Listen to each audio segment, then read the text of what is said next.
So good morning everybody. कुछ points आपसे discuss करूँगा।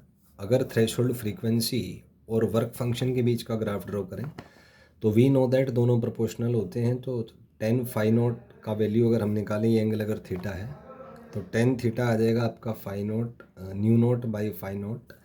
फाई नोट को एच इंटू न्यू नोट लिखा जा सकता है, या न्यू नोट को फाई नोट बाई एच लिख सकते हैं। तो ये आपका 1/h आ जाएगा, जो कि कॉन्स्टेंट होता है। थर्ड पॉइंट है फोटो इलेक्ट्रिक इफेक्ट से related, that photo electric effect is possible only when wavelength of the photon is less than a particular wavelength which is called the threshold wavelength of the metal।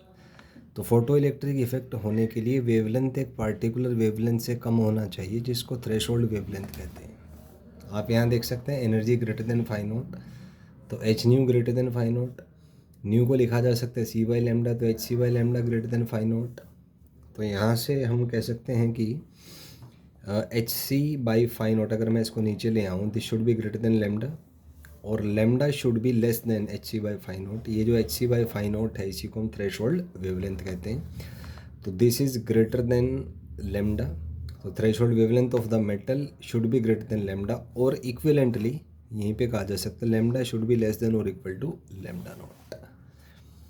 So threshold wavelength of the metal depends on work function, phi naught पे depend करता है, जो कि further depend करता है metal surface and nature of it surface. Metal कौन सा है और उसकी सरफेस का नेचर कौन सा है, ये इस पे डिपेंड करता है। लेमडा नोट आ जाएगा आपका H C by phi naught. तो लेमडा नोट और फाई नोट के बीच में ग्राफ बने 1/फाई नोट ग्राफ आएगा। ग्राफ की शेप होगी रेक्टेंगुलर हाइपरबोला। तो यहाँ से आप देख सकते हैं लेमडा नोट प्रोपोर्शनल टू 1/फाई नोट है।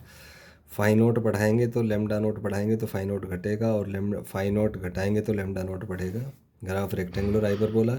लेकिन अगर हम लेमडा नोट वर्सेस 1/फाई नोट का ग्राफ बनाएं तो ये स्ट्रेट लाइन हो जाएगा। यहाँ से आप ग्राफ बना सकते हैं।